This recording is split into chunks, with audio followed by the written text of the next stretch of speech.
各位弟兄姊妹，當我哋嚟到呢個嘅單元嘅最後一課嘅時候咧，我想同大家去思想一下一個其實我相信係非常或者係極其重要嘅一個嘅有關我哋面對呢個大使命嘅挑戰，就特別嚟到去思想到喺呢個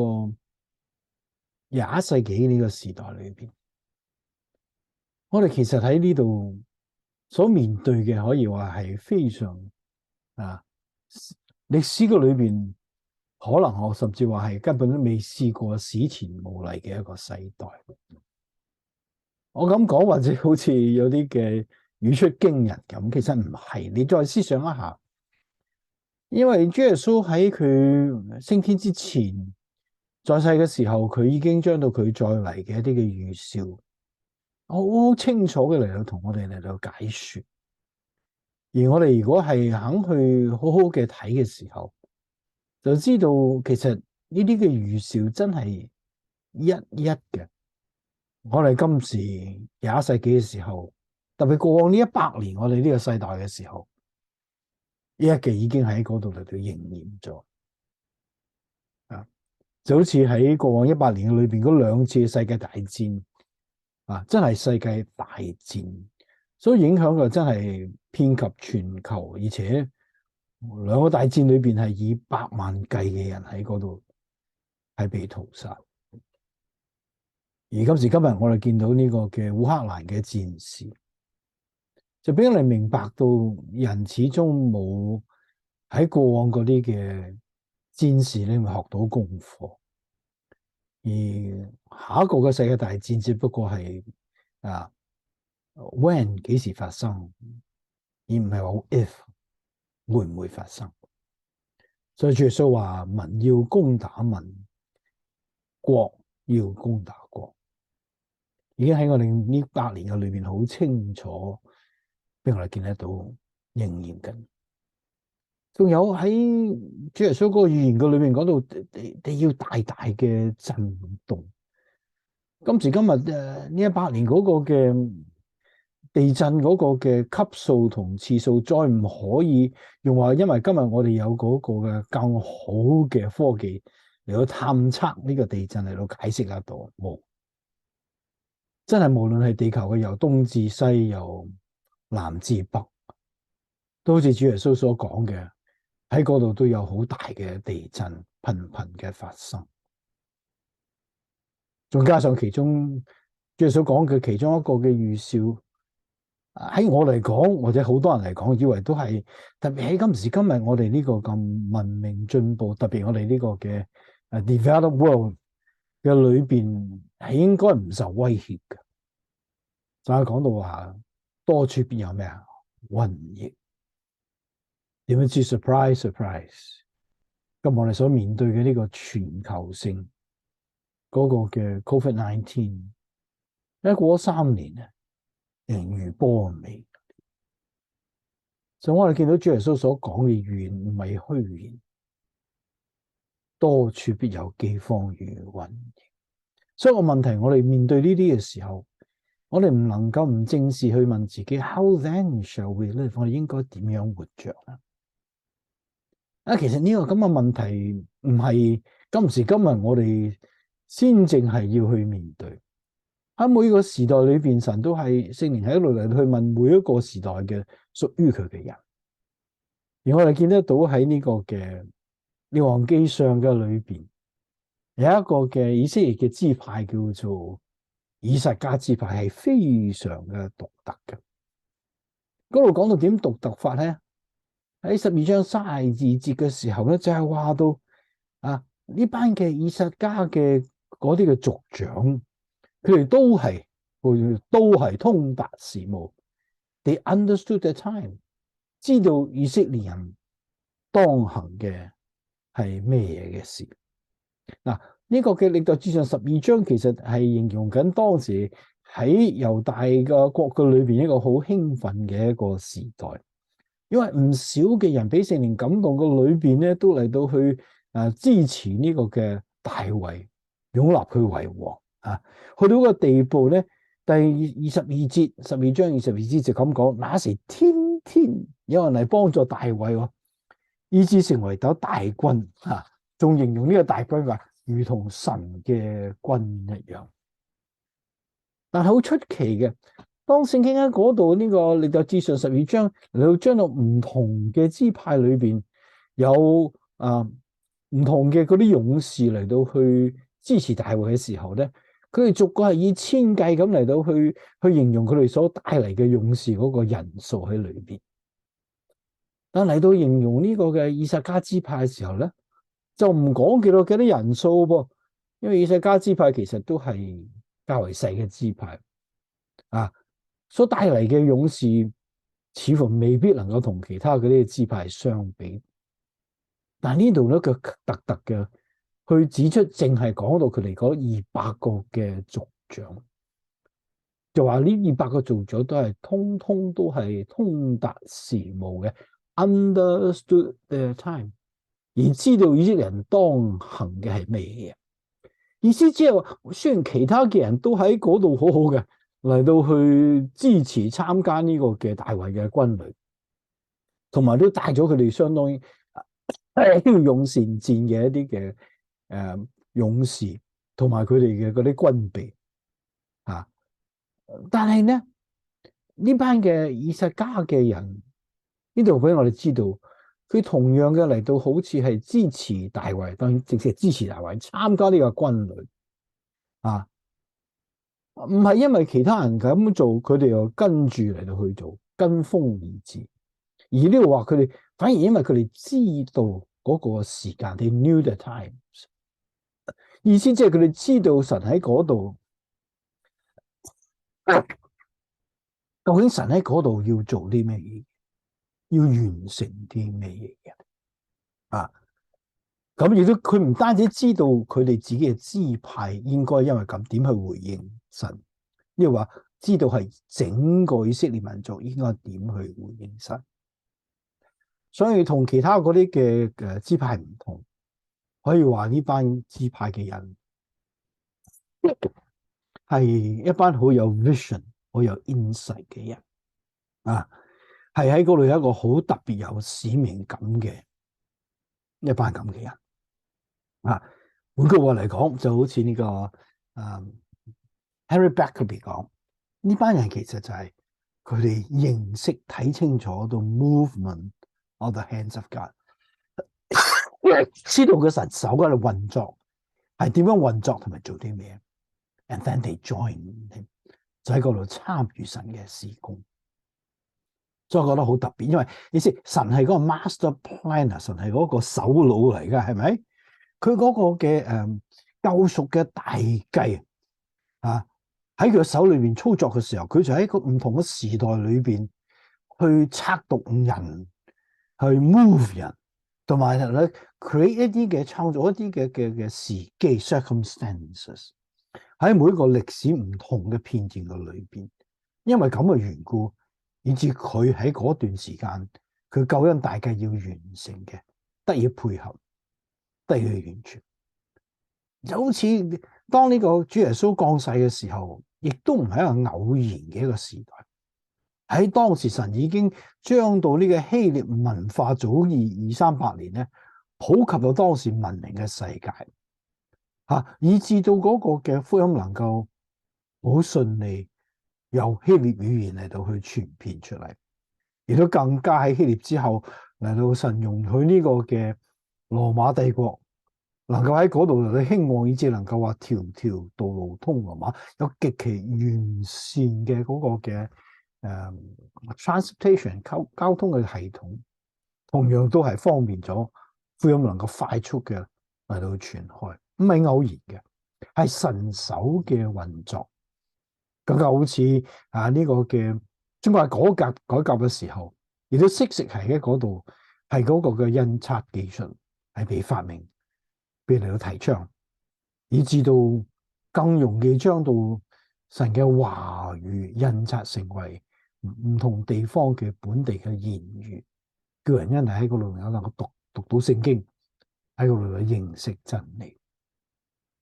嗱，咁去到20世紀嘅時候，我哋同樣都需要知道我哋一定要參與傳福音，但唔係因為人人都傳福音，我哋就去傳福音。我哋同樣要參與宣教事工，但卻唔係因為人哋做我哋又做，而係我哋要睇準神嗰個喺呢個時代裏邊 the movement of his hands 喺今時喺呢個地方，以至我哋知道嚟到識一點嚟到回應神自己個手嘅運作，唔係按照自己個偏好、自己嘅心意，以至能夠真係完成到神喺呢個時代裏邊喺個救恩計劃要完成嘅嗰部分。所以今朝早我同大家嚟到去今日我同大家嘅思想咧就係喺呢個嘅單元嘅最尾呢一課嘅時候，就係話我哋今日見得到神嘅 movement of his hands， 見到佢手嘅運作喺你廿世嘅時候係咩嘢咧？你見唔見得到佢嘅手嘅運作所以我哋嗰個答案裏邊咧，唔係喺嗰度嚟到去話梗係好簡單啊！廿一世紀今時今日，我哋可以嚟到去搭呢啲咩太空船等等，嚟到上到太空，亦都唔係因為咁嘅緣故咧。我哋睇到而家嗰個嘅科技嘅特別嘅進步，呢個都係我哋見到神嘅實運作但係其實一個比呢兩樣嘢更加厲害 in our face 嘅係乜嘢咧？就係前所未有嘅人類全球性嘅種族嘅遷移或者係遷徙，特別自從呢個第一、第二次、第三個大戰之後，因為我哋係中國人啦，係咪？遠嘅唔講，講近啲就係我哋自己中國人。我哋見得到神嘅手又點樣運作喺我哋自己嘅民族裏邊咧？好清楚，我哋知道1949年之後，當呢個中國大陸係喺共產黨統治之後咧，有真係百萬千萬計嘅人咧，就開始喺嗰度嚟到從中國大陸遷移到世界各地，呢個係一個事實嚟嘅。其實更早之前已經係噶啦，係咪？好似我自己嘅祖父原來喺呢個19世紀尾20世紀頭百幾年前咧，咁我哋係台山人，喺嗰度佢哋同班嘅鄉里咧，已經喺嗰度嚟到去移居咗喺呢個嘅三藩市嘅一個地方。不過頭先講到係喺1949年之後咧，我哋就見到真係以百萬計甚至千萬計嘅人咧係逃離呢個嘅中國大陸，去到唔同嘅亞洲嘅地方。有更多嘅人咧係去到呢個西歐嘅地方，而到至今時今日，我哋都知道啦，我係香港人，我同樣嘅明白得到有相當多嘅人，甚至今日繼續嘅離開香港去到世界各地嘅裏邊。不過咧，真係嘅，第一、第二次世界大戰之後咧，嗰個戰亂冇真正嘅停息到。我哋知道呢個第二次世界大戰冇幾耐咧，就係咩越南嘅戰事發生，然後我哋見到百萬計嘅越南人喺嗰度，因為戰亂嘅緣故咧，就移居咗去西歐嘅地方，包括咗我哋今日所見到嘅美國、加拿大，甚至澳洲。去到今時今日嗰個影響力好大啊！我自己因為喺溫哥華咧，我哋都見到唔少嘅越南人，但係當我有機會嚟到去探望呢個嘅 Houston， 因為中信喺 Houston 嗰時咧，早幾年開咗一個嘅福音中心，我去到嘅時候發覺，哇！原來 block after block 好多個 mall 已經變為咩越南人嘅 mall 見到嗰度咩香港乜入到去食嘅，原來其實唔係香港，買嘅嘢都係冚唪唥係越南華僑所開辦嘅。其實唔淨係我哋中國人或者亞洲人，我哋喺呢個加拿大就會知道，原來喺呢個嘅索馬利亞以外，即係非洲索馬利亞以外，最大嘅索馬利亞城市，你知唔知係邊個城市啊？多倫多。仲有喺 Croatia 國家以外最大嘅 Croatia 城市係邊一個？溫哥華啊，呢啲都係同嗰度嘅戰亂係有關係歷史嘅。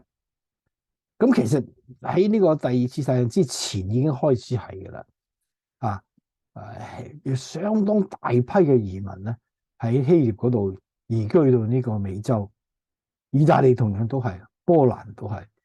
以至今時今日喺波蘭以外最大嘅波蘭城市咧就係咩啊？芝加哥啊！咁呢個嘅移民潮去到今時今日係大批嘅移民潮，我哋更加見到喺近年裏邊，無論阿富汗、無論敘利亞，同埋呢年多嘅時候係咩啊？呢個烏克蘭。唔單止係戰亂，其實呢個地球村裏邊所引起嘅，特別講到科技嗰度，都有佢嗰個使人幾大批性嘅移民嘅一個嘅結果喺裏邊。就好似今時今日因為我喺三藩市住咗一段時期，我知道嚇喺 Silicon Valley 裏邊，就算喺溫哥華度嚇，極多嘅喺印度嗰度嚟嘅知識分子啊，喺嗰度嚟到去。因為工作嘅緣故，移居到北美嘅地方。嗱，我咁講呢啲人嘅時候，如果你留意一下，呢啲絕大部分嘅移民都唔係基督徒，係唔認識耶穌基督嘅人啊。當然，由中國大陸開始嚟嘅時候，我哋知道個早期大部分都係咩無神論主義，就算唔係無神論，都係拜菩薩噶啦，係咪？就算頭先我講到呢，意大利、波蘭等等。都係羅馬天主教國家嘅背景嘅人，佢哋其實唔係真真正嘅認識到呢個靠因信稱義呢個道理，絕大部分都係一啲嘅 nominal 嘅文化嘅一啲嘅所謂嘅信徒，而更多係咩啊？係穆斯林啊！我好記得有一年我去到英國嘅時候。因為我自己姐姐以前喺嗰度住，所以我都好有時時有機會嚟到去探望去英國。咁有一次我去到英國喺嗰個 Trafalgar Square 嘅時候，哇！我見到好多嘅穆斯林喺嗰度聚集。6點鐘新聞嘅時候，翻去打開個電視，就聽到拿住個杯漢嘅其中一個領袖就話：呢個佢話假以時日，我哋要將英國轉變成為一個穆斯林國家。嗰陣時係我諗係2000年左右。弟兄姊妹，今時今日英國嘅首相係邊一個呢？啱啱早排嚟到喺呢個蘇格蘭選嘅新黨魁，個黨魁係邊一個呢？但係你話頭先你唔係話呢啲係神嗰個手喺後邊操作嘅，喺所發動嘅咩？咁 Household 點解會係咁嘅咧？係咪？我話俾你聽，雖然啲魔鬼喺後邊想破壞神嗰個嘅福音，但係亦都係好多呢啲嘅世界嘅嗰啲嘅戰亂係出於人嘅醜惡而成，同神冇關。但神佢喺背後能夠操縱呢啲人嘅醜惡，將呢啲危機轉化成為能夠俾佢用，去叫人能夠得聽福音嘅機會。呢個係事實嚟嘅，因為咁嘅緣故，唔少嘅原本喺無神論國家嘅人，因為種種原因嘅緣故，遷移到呢個西歐嘅時候 ，for the first time，佢哋第一次有機會喺嗰度嚟到聽到耶穌基督嘅福音。當然我係只係中國大陸嚟嘅人。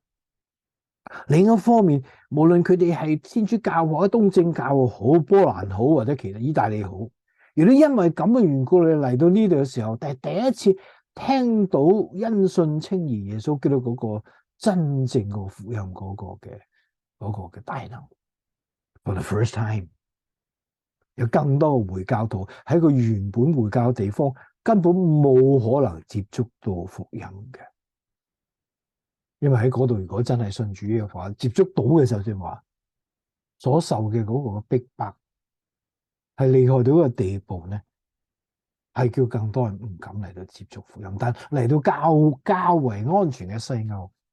真係唔少嘅穆斯林嘅人係第一次有機會清清楚楚就接觸到耶穌嗰度嘅福音。頭先更講到唔少喺印度裏邊頂尖研科技所訓練出嚟嘅年青人，男好女好，嚟到無論係Austin Texas 好，無論係呢個 Silicon Valley 或者就係溫哥華好，佢哋佢第一次有機會真正係聽到耶穌基督嘅福音，因為呢個嘅印度本身福音仍然停留喺最低嘅 Dalit 嗰個階層咁樣，但係好可惜嘅，當我哋見到呢啲人嗰個嘅人口嘅轉移嘅時候，我哋少不免就同咗好多嘅人面對嗰個因為移民潮所產生嘅，要我哋因為佢哋同我哋之間嘅分別，無論係文化等等嘅分別，要我哋感到好唔 comfortable 反而喺嗰度我哋對佢有所嘅歧視，有所嘅擔心，係咪？以至佢嚟到我哋嗰個鄰居裏邊，以至嚟到我哋嗰個工作場所裏邊，或者我哋自己兒女或者孫兒嘅學校嘅裏邊，我哋所睇重嘅反而係嗰個越嚟越犀利嗰個種族嗰個嘅 racial tension 嗰個張力，或者睇到我哋而家所有嘅西方嘅文化，都算仍然有少少基督教文化可言，慢慢更嚴重嘅受到嗰個嘅 erosion， 受到嗰個嚟嘅吹淡，更加因為佢哋好多嚟到嘅時候係攞到好多嘅就業機會以至喺嗰個嘅經濟裏邊對我哋嘅經濟產生一啲嘅危險，至少喺頭一段時期嘅裏邊，同埋更加咧會影響到嗰個嘅社會嘅生態，甚至嗰個 crime rate 都未。我唔係喺嗰度有一個 holier than thou 嘅一個嘅心態，因為我哋全部都係罪人，係咪？我哋對一啲同我哋有基本上好大分別嘅人係 uncomfortable， 呢個係好正常嘅事。無論係膚色嘅嗰個嘅分別，或者係我哋嗰個文化分別，或者思想嘅分別，特別係信仰嘅分別嘅時候，我哋唔多唔少有啲抗拒感嚟㗎。但係當我哋睇到呢個背後嘅裏邊係有神咁深嘅心意喺裏邊嘅時候，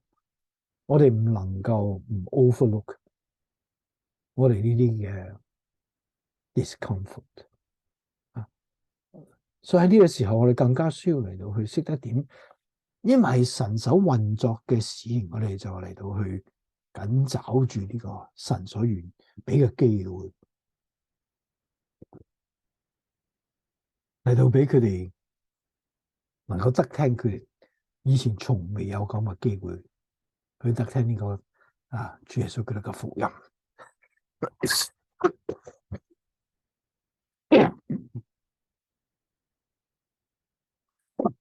所以當我哋咁嚟到去明白嘅時候，我就會喺嗰度嚟到去領會到喺21世紀嘅時候，所謂嘅海外嘅宣教，就唔係一定要好似以前係遠渡重洋嘅，去到遠方嗰度嚟到去傳福音。所以話雖如此咯，但仍然要去喎。不過咧就係要離開我哋嗰個嘅屋企，去到我哋嘅鄰居嗰個 backyard 嘅裏邊，而要去到我哋個 local mall 嗰度，而喺嗰度嚟到去同佢哋傾偈，甚至要離開我哋嗰個細細工作個 cubicle， 去到另外我哋嗰個嘅同事佢哋嘅工作間，更加喺嗰度係需要嚟到將我哋屋企開放，去歡迎嗰啲同我哋好唔同嘅人。喺嗰度係因為咁嘅緣故，建立咗友誼，希望有機會嚟到將到佢哋從未聽聞過呢個嘅主耶穌愛罪人嘅，為罪人而死，將赦罪同埋呢個永生賜俾佢哋呢個咁大嘅喜訊。個問題就喺呢度。For the longest time 有太長嘅時間，我哋作為神嘅兒女，好少肯回應呢個嘅大使命嘅高，或者我哋去得嘅亦都太過緩慢嘅緣故。似乎神喺呢個嘅世代21世紀嘅時候，就同我哋講：你唔去咩？你去得咁鬼慢啊！唔使去啦，我帶佢哋去到你嘅 doorstep，去到你嘅門前，你就再冇 excuse 藉口咁嚟到去同我哋傳福音。不過咧，咁樣講法嘅時候，雖然我有咁嘅頭先嗰個嘅分析，唔等於就係話我哋嗰個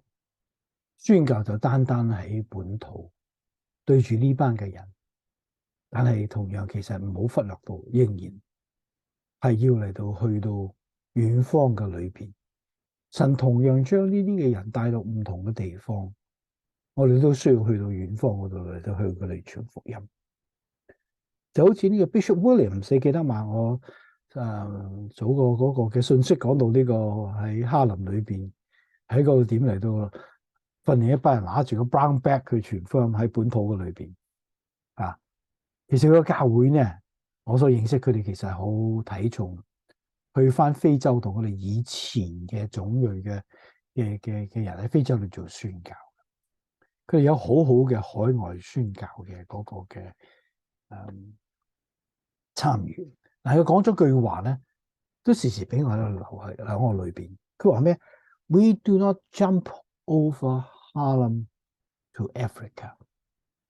係，佢話佢仍然會去非洲宣教，但絕對唔會因為咁就 jump over Harlem，係忘記咗哈林個需要。所以點都會讓我喺呢度同大家嚟到去思想一下嚇，我哋點嚟到去回應神喺本土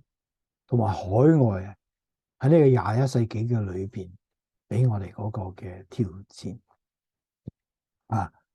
咁首先咧，頭先我頭先講過，我分3類嘅人，就講到第一類咧喺就係呢班嘅無神論嘅人，將神帶到我哋面前嚇，特別從中國大陸嘅裏邊，亦都諗到有呢個穆斯林同埋呢個印度教徒啊，甚至係呢班嘅佛教徒，又帶到我哋面前，又將到特別一啲係白人種類嘅呢班嘅天主教或者東正教嘅nominal 文化嘅所謂嘅基督徒帶到我哋面前，我哋點嚟到回應神自己俾我哋呢個機制咧？咁我哋先講，當然就睇睇呢個嘅我哋自己中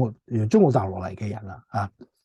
我只不過好簡略咁講，點解簡略？因為今時今日裏邊唔少嘅福音嘅派嘅呢個嘅教會咧嚇，無論係我哋中國人教會或者係西人教會都好嚇，已經喺呢方面有一段唔短嘅時期喺嗰度嚟到去找住呢個機會去回應咗噶啦嚇。咁所以咧，我哋見得到咧嚇，好多嘅教會都福音派教會咧。都有嚇，最低限度會有 ESL 班嚟到去接觸呢班從中國大陸嚟嘅人，係咪？咁亦都唔少嘅教會，好似我認識嘅好多教會都係有 Awana Pioneer Club 等，咁用做呢啲嘅去兒童嗰個嘅事工嚟到吸引，以至嚟到去 reach out to 佢哋嘅 parents， 係咪？咁所以呢啲都係你哋好熟悉嘅嗰啲嘅事工，所以我唔提啦。不過我仍然咧都會嚟到去指出幾樣嘢啊，係照我所觀察咧，有啲中國大陸嚟嘅人咧，佢哋嚟到去願意嚟到去教會嘅時候咧，好多係揀選西人教會嘅啊，可能因為我哋想學英文啦，係咪？所以少部分嘅西人教裏邊，我哋見到都有所謂嘅工作事工喺裏邊，但係就人數唔多，但有。另一方面，我又見得到嘅一啲嘅中國大陸嚟嘅人咧，或者你都會知道，特登係揀選翻呢個佢係廣東人嘅活堂會嚟到參與。呢個好可能因為佢哋唔係太想俾人知道佢以前嘅背景等等。咁去一個廣東人嘅教會咧，就似乎係方便啲，至少一開始嘅時候啊。但大部分嘅人我睇得到咧，都係佢哋至終咧係對翻去一個嘅堂會，一個教會係以呢個嘅唔單止普通話為主，亦都主要係普通話嘅信徒為主嘅教會啊。咁所以呢個係相當重要嘅。所以呢個我覺得我哋需要嚟到去從嗰個嘅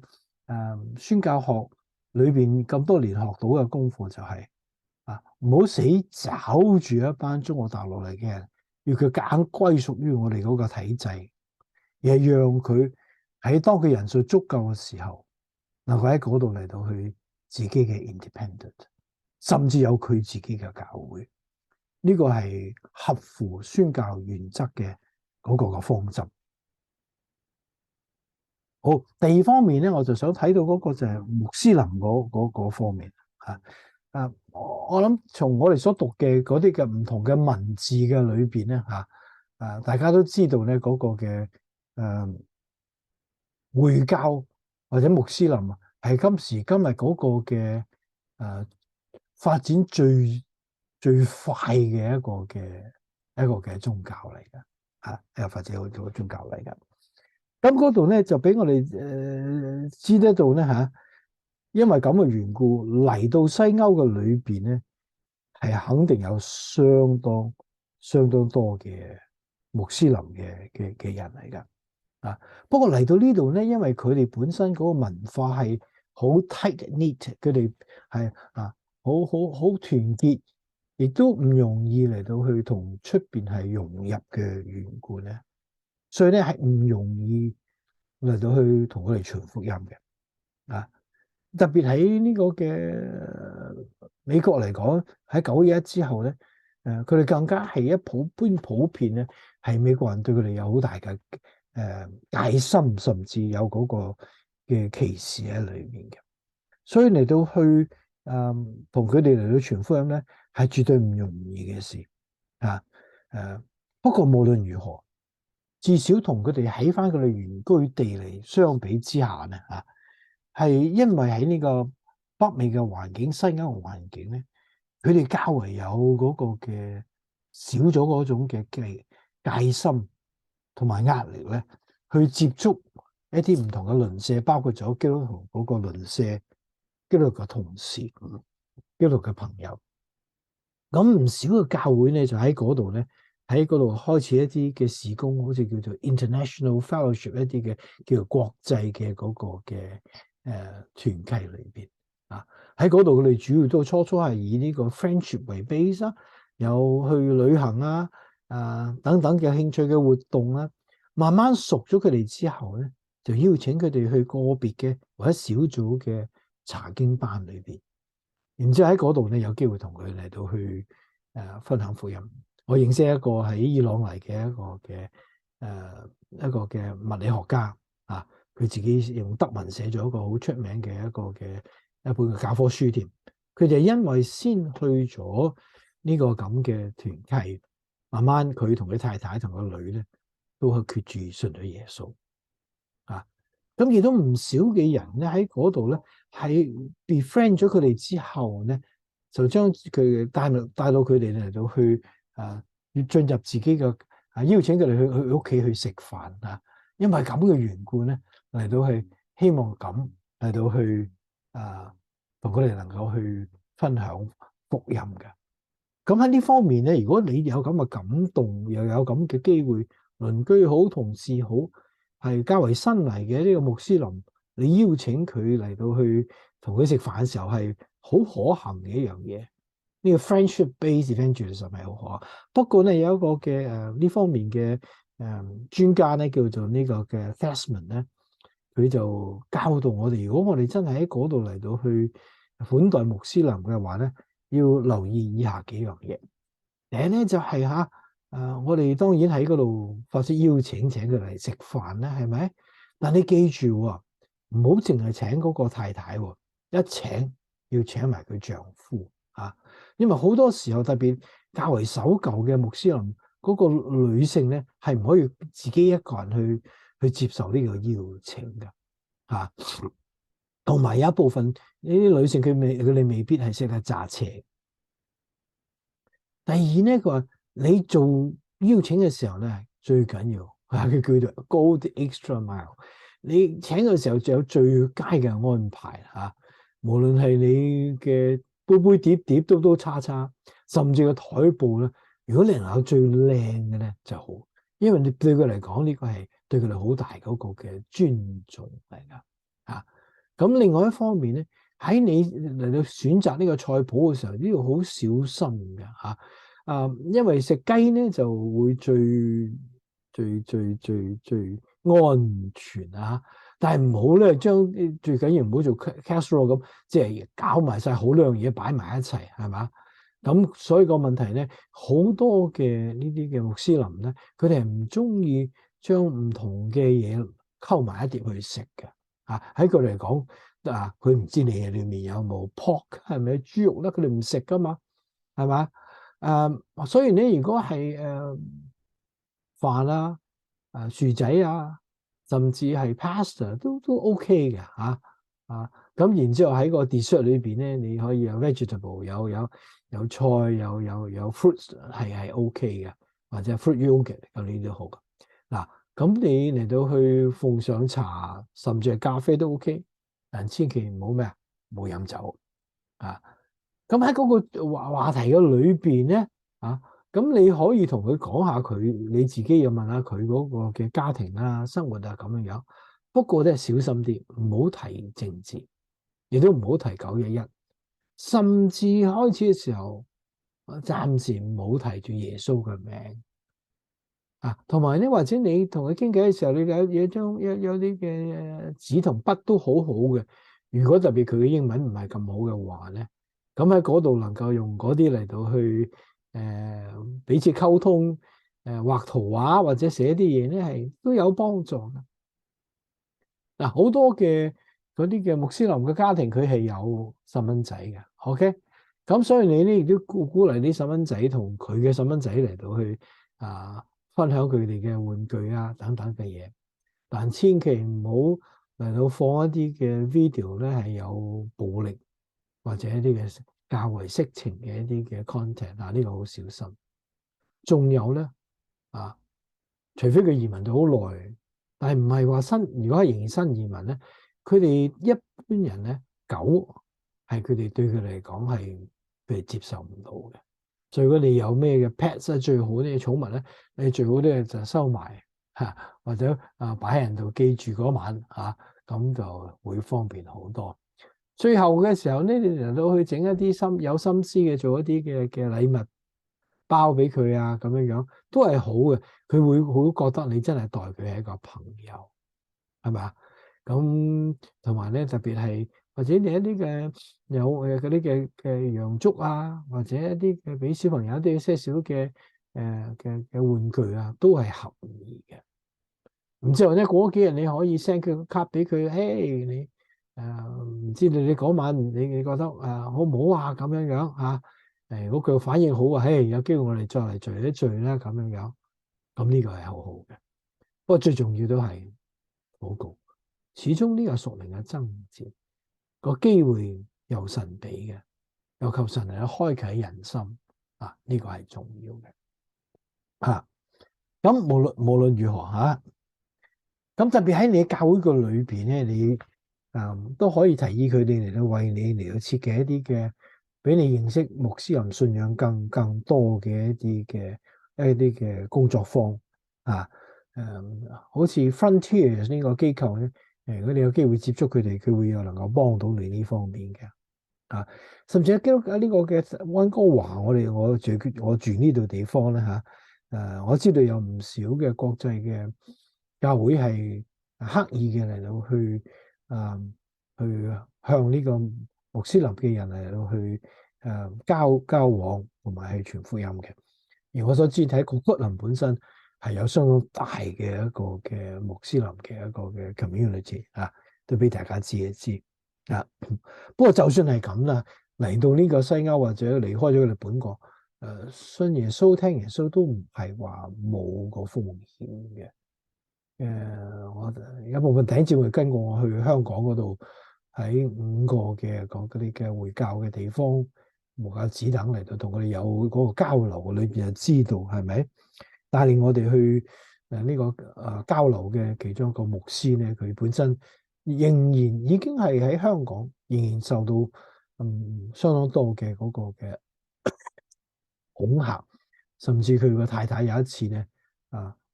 喺土瓜灣嘅裏邊咧，神嘅恩典，佢避免咗俾人刺殺。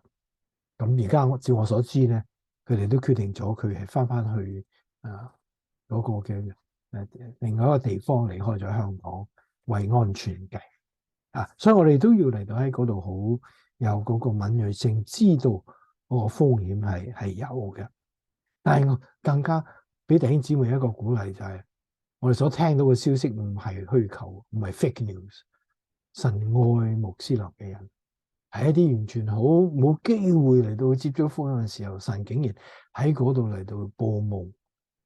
佢哋喺夢裏邊見到耶穌基督，耶穌基督向我哋介紹話俾佢哋聽佢是誰，而不少人因為咁嘅緣故嚟到去認識耶穌基督。所以我同佢最低限度能夠做得到嘅咧就係咩啊？為佢哋嚟到祈禱，為佢哋祈禱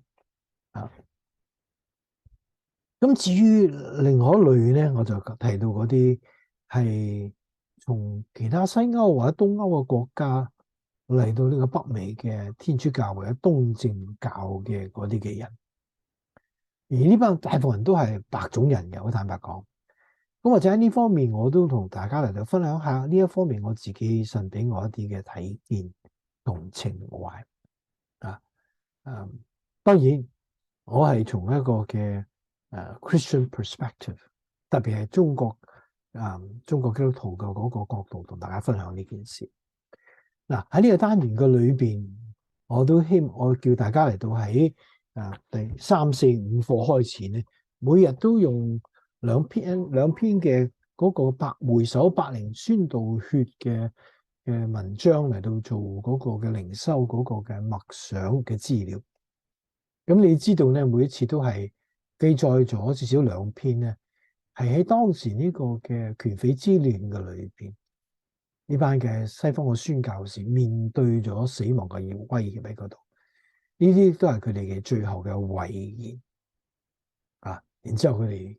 每一個你收到信嗰啲人咧，都係見到佢信，都喺嗰度係信到，唔單止自己死，佢哋自己甚至有啲係同埋家人同好細嘅細蚊仔。俾啲權匪嚟到去用火嚟到燒死佢哋。好坦白講，弟兄姊妹，如果唔係好似佢哋呢個嘅戴德生同內地會裏邊呢好似佢哋咁嘅一班嘅宣教士，將自己嘅生命賠上，都要將福音傳俾我哋中國人嘅話，我話今日我同你唔好話信耶穌，可能仍然停留喺連聽耶穌基督個福音都冇機會嘅地步而當時你要知道，當呢個戴德生被神感動離開英國嚟到去中國嘅時候，亦都即係係呢個英國裏邊個福音需要好大。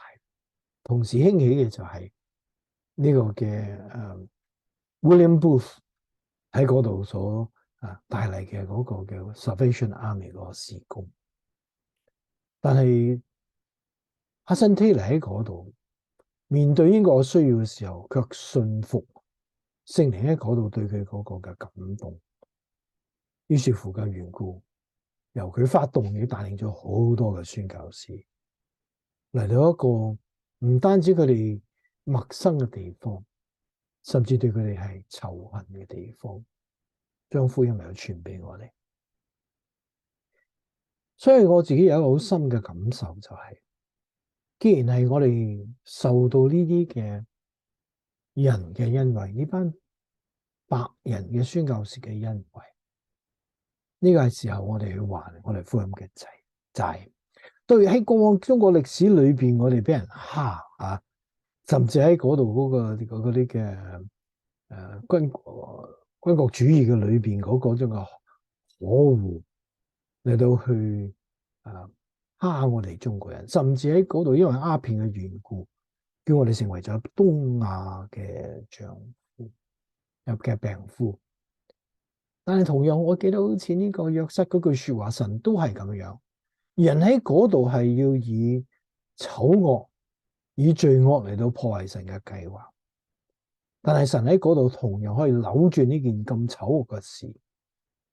去叫人得到福音嘅好處。所以就喺呢啲嘅軍國主義之下，唔少嘅宣教士因為神聖靈嘅感動，佢哋願意趁住呢個嘅機會，佢嚟到去將福音帶嚟我哋嘅亞洲嘅嗰個嘅地方，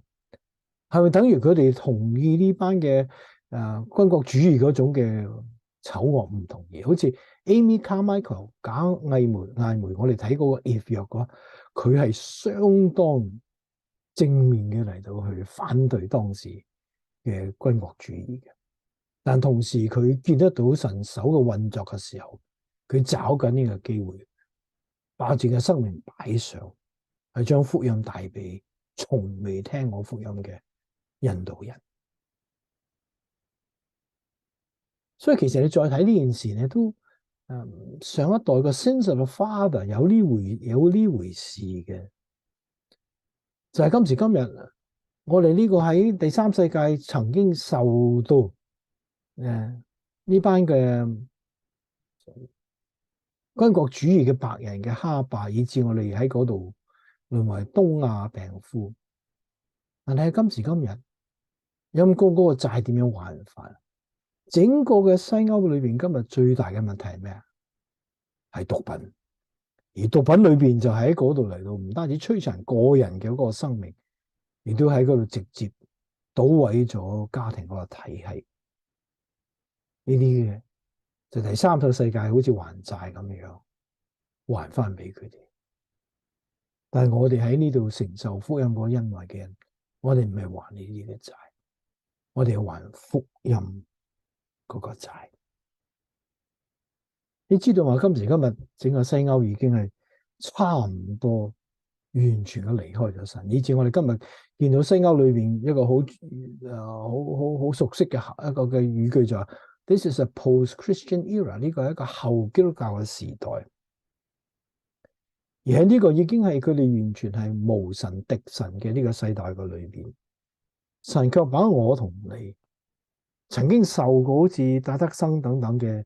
呢班白人宣教士因為信耶穌嘅帶咗嚟呢個北美嘅地方，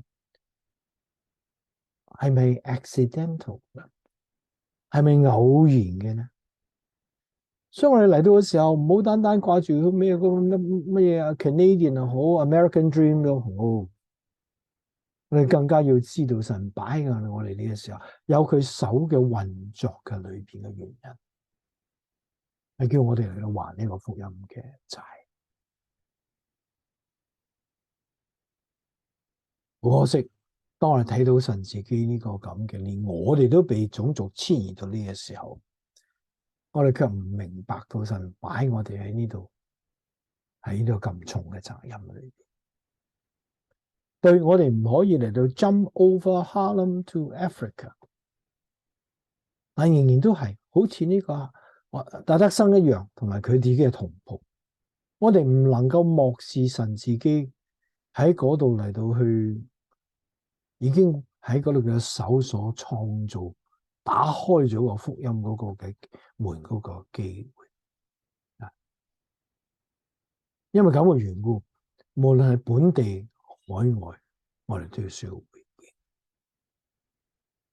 嗱，頭先講到本地，而家我講下嘅海外方面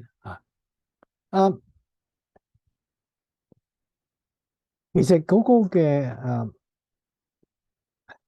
後基督教嘅時代嘅裏邊當大批嘅呢啲嘅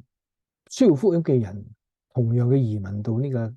特別西歐嘅地方，包括英國等嘅地方啊。好可惜嘅就係今時今日呢個後基督教時代嘅西歐福音派嘅教會係非常嘅弱小。雖然弱小，我所認識嘅佢哋都不斷嘅喺嗰度嚟到回應呢大批無論非洲好、中東好嚟嘅嗰班嘅migrants 嗰班嘅移民喺裏面，佢哋盡嘅方法嚟到呢度嚟到去關心佢哋，又喺嗰度嚟到贈醫施藥，又喺嗰度嚟到開查經班，希望將呢個嘅佢哋從未聽過呢個福音傳俾呢班無論係呢個敘利亞，無論喺北非或者其他地方嚟嘅呢啲咁嘅人，但係可惜，正如我所話，可能因為佢哋嗰個教會好弱小，而所嚟嘅移民潮大到一個地步，係佢哋冇法子去回應嘅。咁所以我都希望弟兄姊妹都為佢哋祈禱特別希望神差更多嘅人嚟到去，無論喺呢個希臘，無論喺德國，無論喺法國，無論喺英國，有福音派嘅信徒喺嗰度，能夠藉住神呢個機會，所開嘅機會，向呢班嘅移民嘅人嚟到傳福音。我感謝主，我自己都係有一段時期係為特別兩夫婦，佢哋都係呢個宣道會嘅投身喺呢個嘅工作裏邊嘅，由美國先去到呢個約旦，然之後佢再轉移到呢個嘅維也納，佢哋喺嗰度嚟到學德文，佢哋喺嗰度嚟到去做嘅就係喺嗰度喺細細小小嘅福音教會、福音性教會裏邊嚟到向呢啲移民嚟到祈禱。但係我感謝主，神唔係淨係感動呢啲白人去做，甚至乎咧喺呢個喺美國宣道會嘅時候，我知道咧原來有一對嘅中國大陸信主嘅夫婦，佢哋願意投身喺呢個工作裏邊，佢哋去到呢個約旦嗰度，因為而家原來喺中東裏邊都興起好多嘅，因為要同大陸做生意嘛，興起好多嘅咩學習呢個嘅普通話嘅熱潮，好多中國人就湧到去呢個嘅中東嘅地方係賺大錢。但呢兩個人唔係為咗咁，唔係為咗賺錢，佢喺嗰度嚟到去投身，佢讀完神學院 equip 咗自己，佢喺嗰度同當地呢個嘅福音派嘅教會合作，開設呢個嘅唔係 ESL 班係普通話嘅語言班。感謝主喺無論大小嘅層面裏邊，佢都感動人嚟到去回應。當然我哋知道，好似 Wycliffe 咁喺嗰度仍然好投身喺未得之民嘅當中嘅工作。但係我同你大部分都冇咁嘅 training， 係咪？但係我哋普通嘅基督徒，佢仍然可以求神幫助我哋把握嘅時機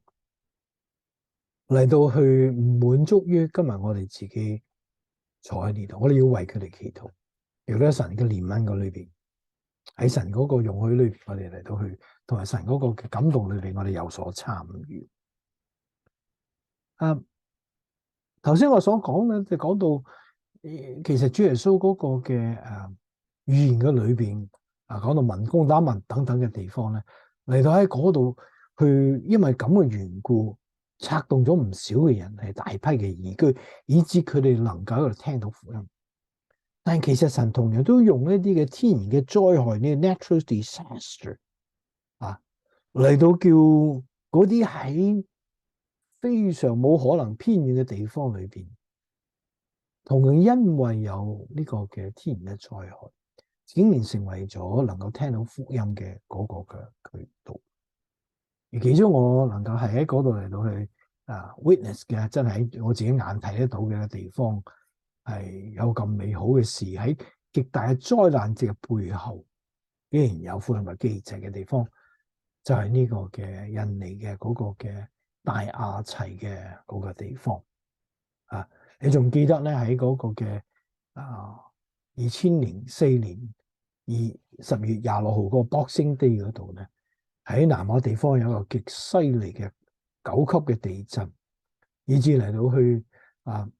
產生好大嘅嗰個嘅海嘯，而當時嘅海嘯咧係喺呢個南亞度係一個鐘頭裏邊殺死咗超過20萬嘅人，而其中至少有15萬嘅人就喺呢個地方大雅齊嘅地方係滅亡咗。我有機會係被呢個嘅美國中信派我去到大雅齊過咗2007年嘅時候，我哋嚟到做一個採訪，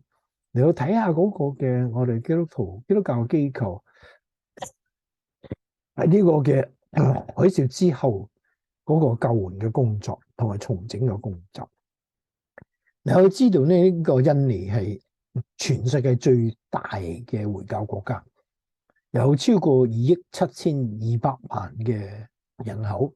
而87%咧係呢個穆斯林，而亞齊咧就係喺嗰度嘅一個省，而呢個省好出名就係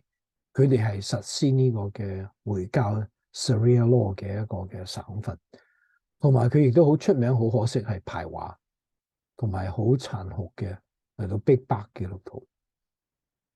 但係好奇怪，神喺嗰度仍然保守咗一個小小嘅150人嘅華人嘅教會喺嗰度，竟然可以存在。無論如何，呢個12月26號嗰日，嗰個97嘅地震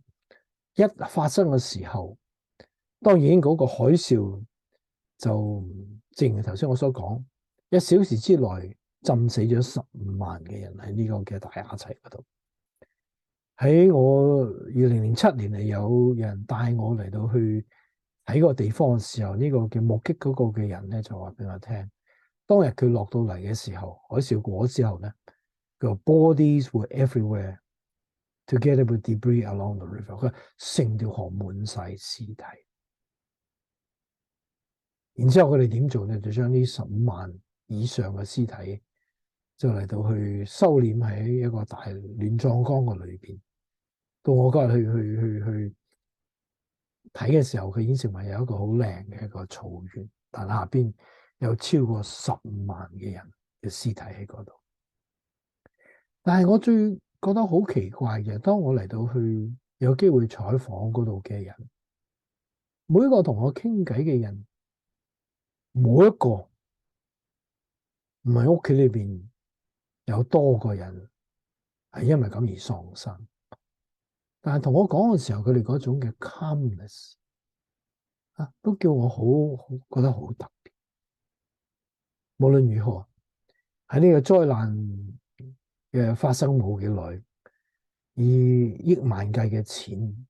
同樣就湧到呢個嘅大雅齊市，同埋咧有唔少嘅從世界各地去嘅救濟機構，有日本去嘅，亦都有回教國家去，但有更多係基督教嘅團體，無論紅十字會，無論呢個宣明會，去到嗰度救濟。但係咧，我去到時候明白，原來本地其他印尼嘅基督教嘅弟兄姊妹有唔少嘅人亦都立刻嘅同時嘅去回應。雖然喺嗰個時代咧，正如我所講，佢哋係出名以排華同埋係殘酷嘅嚟迫害基督徒著稱，但因為呢個海嘯嗰個嘅情況太過可怕，佢哋所要面對嗰個嘅災難，實在佢哋應付唔到，所以喺嗰段時間裏邊，佢哋容忍有基督徒或基督教團體嚟到去幫助佢哋。我喺呢度想同大家嚟到去分享下喺整件事裏邊，我點樣睇到神嘅手嘅運作，以至叫呢班原本係最心硬、最殘暴嘅穆斯林，竟然喺嗰度能夠得聽耶穌基督嘅福音。首先咧，喺個當地時時都傳開嘅一個嘅消息就係話好得意，因為喺嗰度有一個嘅回教嘅嗰個嘅議會咧。原來早些嘅時候咧，係拒絕咗一個基督徒嘅教會喺嗰度申請喺嗰日咧，呢個嘅10月25號咧，嚟到喺個海邊個 beach 個沙灘裏邊舉行嗰個嘅聖誕節慶祝。因為咁嘅緣故咧，就逼咗呢個教會咧就取消嗰個慶祝，就去到山上邊喺嗰晚同埋26號朝頭早做慶祝。因為咁嘅緣故咧，佢哋200幾人咧就免受災難。以至到嗰度本地嘅嗰啲嘅回教嘅議會有啲人話：The God of the Christians must be mad at us。佢話呢個嘅基督徒嗰個嘅神梗係對我哋好嬲怒。但事實上唔係淨係非基督徒受難，好多基督徒都同樣喺嗰陣時係喪生，就好似呢度我俾你見到一個叫 Methodist Church 衛理公會嘅裏邊，同樣都係喺嗰個嘅大地震裏邊，係同埋嗰個海嘯嘅裏邊受到摧毀。唔單止係咁，有機會去探問呢個嘅嗰個嘅中國嘅牧者，雖然佢係講英文啊，佢唔識講過中文，佢就講到喺個發生嘅時候，佢已經矛到個地步咧，淨係掛住自己嘅仔，就搏命緊緊跑到高處裏邊避免呢個災害。但係嗰陣時佢自己都唔知個太太喺邊度，師母喺邊度佢唔知。就事後啲水退嘅時候落翻嚟，佢好感謝主，原來見到個太太擒咗上一個鐘樓嗰度咧，免受災害。但係佢呢個120人嘅教會咧，已經有50個小朋友，因為嗰日係有主學嘅，就喺嗰度嚟到係完全有50個小朋友喪生咗。但係佢同我講一樣嘢好感恩嘅事，就係當呢件事佢哋將嗰個嘅教會嗰個襟棚清理咗之後，就佢哋有熟悉嘅一個台灣嘅教會即刻嚟到係俾錢佢哋，同埋咧運送物資去俾佢哋。由嗰日起，佢將個教會開放喺嗰度嚟到去派飯，同埋派其他嘅物品俾隔離整個城市有需要嘅。呢個整個城市有需要嘅人，全部都係咩啊？穆斯林嘅人。佢話喺 next 4 months 喺跟住嗰4個月嘅裏邊，佢話俾我聽 ，we change our weekly prayer meetings to daily prayer meeting。佢話每週嘅個祈禱會改為每日嘅祈禱會。而都因為咁，佢話到我訪問嘅時候，2007年，到我哋嗰個嘅會眾已經增加到200人。而呢200人係咩啊？包括咗穆斯林，以前嘅穆斯林。雖然喺災難嘅裏邊，神卻使到呢啲佢所為佢而死嘅呢個穆斯林嘅人能夠認識佢。另外一個咧好有組織嘅一個嘅宣教機構，係我唔講得佢嘅名出嚟嘅，因為喺近年嘅裏邊，呢近幾十年嘅裏邊，佢哋改咗一個嘅策略。佢哋喺唔同嘅亞洲，特別係穆斯林嘅國家嘅裏邊，佢哋成立咗一個叫做一個嘅全人嘅 holistic 嘅 ministry。係咩意思呢？佢喺嗰度，佢哋嚟到去招募咗一啲嘅宣教士。但係呢啲宣教士除咗係有正式受神嘅訓練嘅之外咧，其他全部都係其他嘅職業嘅願意去宣教嘅人。佢哋就會去到唔同嘅亞洲嘅穆斯林嗰個地方，可能係做先生啦，可能係其他嗰個嘅職業專業嘅裏邊咧，嗰個嘅重點係喺嗰度住喺呢班穆斯林嘅人當中，特別喺佢哋嗰個城市好貧窮嘅地方，同佢哋一齊去住，但同時用佢哋自己專業嗰個嘅知識嚟到去幫助呢班貧窮嘅人。當然亦都直接咁嚟到去同我哋做朋友，亦都喺合適嘅時候嚟到去將福音傳俾佢哋。佢哋做到好美好嘅工作。我去探望今次嘅時候，就先喺佢耶加達佢哋嗰個嘅宿舍住一輪，然之後佢哋安排我搭飛機去呢個大雅齊，亦都得到當時嘅嗰個宣明會嗰個嘅嗰度嘅總幹事嚟到去將嗰個當地嘅情況同我分享。但係無論如何，呢個嘅基督教機構，因為佢哋早已經喺印尼當地有咗嗰個事工，一有呢個嘅海嘯嘅時候，佢哋即刻 spring into action 啊！咁跟住呢喺嗰陣時咧，係新加坡有一班人嘅基督徒知道咗之後，即刻嚟到去匯款俾佢哋喺嗰度嚟到去啊！佢哋因為咁嘅緣故，佢就能夠有一筆錢。就去到亞齊嘅時候咧，就同唔同嘅當地嘅唔係一定基督徒噶，當地嘅救濟機構，因為佢哋有一筆錢，佢哋都有 expertise，有佢哋喺嗰度嚟到同佢哋合作去做救援嘅工作。點做法咧？好特別嘅，佢哋咧就喺嗰度同佢哋機構裏邊佢哋幫緊嘅人咧，去 interview 一啲嘅人喺嗰度係能夠喺嗰度幫佢哋重新。係翻身嘅機會，每一個人佢哋所俾嘅係$200至$300，好似好少嘅一啲嘅一個嘅 loan，但係呢個 loan 係 interest free 嘅，唔收呢個嘅利息，但係都要10個月之後開始償還嘅。咁我有機會咧就去探過好多嘅呢啲受惠嘅地方，好似一個路邊嘅一個嘅果仔鋪咯。有一個咧更加係喺個森林樹林裏邊，唔係食出呢個 potato chip，係出呢個咩 root chip，因為用啲樹根去做呢個嘅 chips 嘅一個女士，咁亦都有去探過一個係一個流動嘅 van 仔嘅裏邊，泊喺呢個嘅醫院嗰度嚟到賣一啲嘅首飾啊咁等等嘅嘢。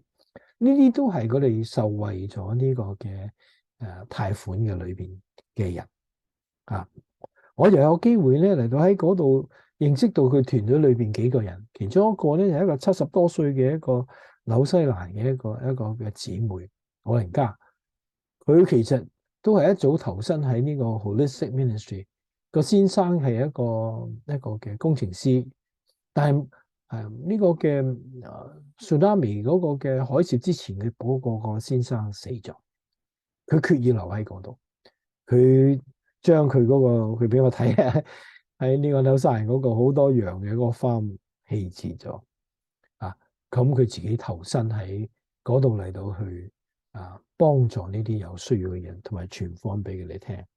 咁佢同我講笑啊，呢個 farm 你可以要啊，我就留喺呢度啦。佢話：我希望你同佢翻去同人分享。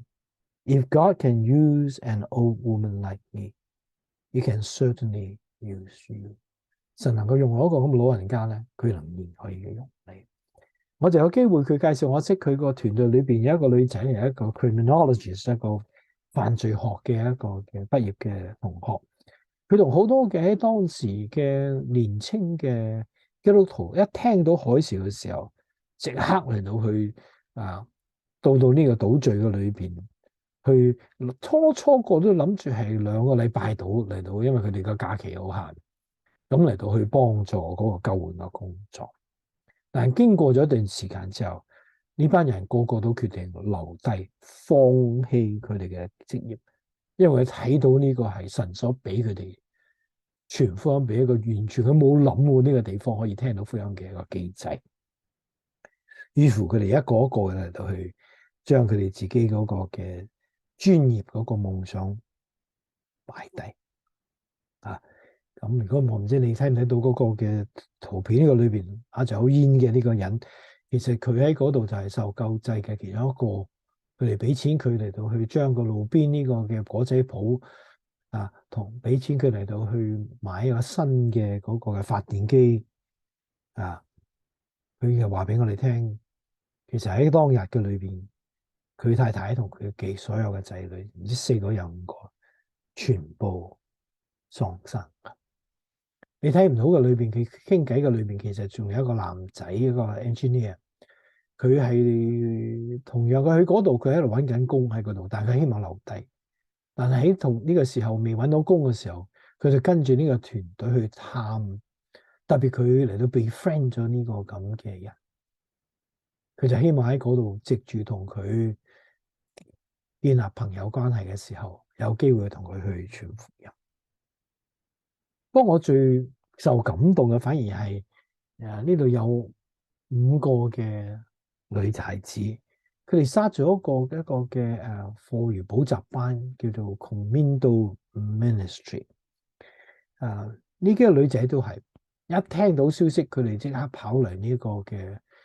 災區。但當時佢哋話所見到係搶掠，所見到係槍聲，而佢哋幾個女仔係好危險。但感謝主嘅神保守佢哋喺嗰度。佢哋嚟到嘅時候，佢覺得求神問究竟我哋可以做啲乜，乜都唔識。神感動佢哋咧，就係話不如開一個課餘補習班啦。因為好多個老師都已經係浸死咗，有啲學校都開唔到。咁於是乎佢哋就揾咗一個好凹凸嘅一個大廈仔咧，就喺嗰度嚟到開始嚟到呢個課餘補習班。佢哋從未教過書，由左邊起，第一個嗰個嘅藍衫嗰個係一個嘅工程師，第二個嗰個係一個嘅 psychologist。中間嗰個就係嗰70幾歲嘅老人家，跟住右邊嗰2個係urban health 嘅 graduates， 最後一個係一個 history major。你淨係睇到佢嘅頭啫。我有機會問佢哋，我話點解喺咁大嘅危險嘅裏邊，你仍然願意嚟到留喺呢度咧？佢哋個個都話異口同聲嘅話 ，We've been touched by the love of Christ。我哋都係喺嗰度被基督嘅愛所激勵，就用保羅呢句說話。但係1-2個人嘅加句，話 We have fallen in love with the Archie people。佢話我哋愛上咗亞齊嘅人。呢個開始嘅時候，佢哋話俾我聽，課餘補習班有大約20個同學，但到我探望佢哋嘅時候咧，已經增加到包括咗高中生，佢總共有240個同學。因為佢哋自己冇錢啊，所以你會見到佢嗰啲嘅所謂嘅 curriculum 係自己喺嗰度嚟到去自己製作嘅。不過呢個 Holistic Ministry 咧，你開始有幫助佢哋呢方面。咁佢哋幾個女仔就喺嗰啲好噏得個大廈裏邊同住同食啊，咁喺嗰度咧嚟到去一齊喺嗰度，佢係帶住喜樂嘅咁樣佢哋話，因為佢哋嗰個嘅curriculum 裏邊咧，佢哋就好勇敢，有埋耶穌嘅故事喺裏邊，以至到咧，雖然佢哋當時啲人都有啲嗰啲唔開心，但慢慢見到佢哋啲仔女喺嗰度真係成績優異嘅時候，佢哋接受咗。佢有呢個女士靜靜叫佢哋，我哋可唔可以嚟同我講耶穌基督咧？其中一個嘅女仔，佢本身基督教家庭嘅，喺另外一個省份嚟。咁因為喺嗰個大亞齊嘅城市裏邊，你唔能夠唔包住個頭，特別出街嘅時候。所以師母跟我去，佢都好危險㗎，佢都一定要包住個頭。呢個姊妹就將佢自己呢幅相影翻去俾爸爸。個爸爸見到喊，佢話女啊，你係咪已經再唔係基督徒咧？不過弟兄姊妹，我同你分享個裏面其實係帶住一個好大嘅唏噓感。當然我親眼睇得到，因為呢個海嘯嘅緣故，雖然有10幾20萬人死亡，但係叫其他嘅人，呢班從來未聽過耶穌基督福音嘅嗰啲嘅穆斯林，第一次有機會聽到耶穌基督嘅福音，知道佢係唯一嘅真主。但係神係需要一啲屬佢嘅人喺嗰度嚟到睇到佢手有運作，立刻嘅勇敢嘅嚟到去找緊呢個黃金，甚至會瞬息過去嘅機會喺裏。去到2012年呢個嘅唔係基督教報道，係普通新聞嘅報道。就話經過咗呢個嘅重建咁多年嘅裏邊，2006、7、8、9、2012年，無論係宣明會咩會都好，已經離開咗嗰度。佢哋咧喺嗰度重新，好可惜，政府頒布翻咩啊 Sharia law，重新逼迫基督徒。福音嘅門，自從2012年又再一次似乎被關閉。但感謝主，有一班屬佢嘅兒女喺短短幾年裏邊，願意嚟到去回應神嗰個 movement of His hand，找緊機會。以至今日雖然似乎福音嘅門係閂咗，佢哋都要被逼離去，但當地嘅人已經有新嘅信徒喺嗰度，繼續承接呢個福音嗰個嘅棒，福音嘅使命。就好似呢個嘅，我哋知道中國大陸1949年之後，好多個教會，所有教會被關閉，傳道人勞改，似乎再冇福音嘅機制，但其實唔係。邊個能夠嚟到去關福音嘅門呢？1949年至都有100個萬嘅信徒，今時我哋知道何止7000、8000萬，甚至有成億嘅信徒喺中國大陸。所以弟兄姊妹，福音嘅門係唔能夠關閉。但係當神手運作嘅時候，佢需要我哋嚟到去睇清楚佢手嘅運作，要好好嘅參與，好好嘅回應，可以證實喺呢個時代、呢個世代裏邊，佢需要完成嘅一個福音嗰個嘅工作。而今日恐怕正如我所講，我哋已經去到可能最後一棒。你有冇留意到神喺呢個嘅時代 ，What is he doing？ 佢個手喺呢邊運作，係我同你作出回應嘅時候。問題就係我哋願唔願意去睇，我哋願唔願意去順服。我哋一齊祈禱，天父，我哋多謝你俾我哋喺今日裏邊整個單元嘅裏邊講到傳福音嗰個嘅使命。有主，我哋聽到好熟好熟，但我哋自問嘅時候，我哋就好似頭先所思想嘅，我哋大部分人唔想去嘅時候，可能我哋去得太過遲、太過慢、太過驚。但今日我相信有你自己嘅話語已經提醒咗我哋。主俾我哋靠你嘅恩典，識得開我哋眼睛嚟到去睇清楚你手喺我哋身邊所運作嘅，就幫助我哋願意嚟到回應。聽我哋祈禱感恩係奉耶穌基督嘅名求，阿門。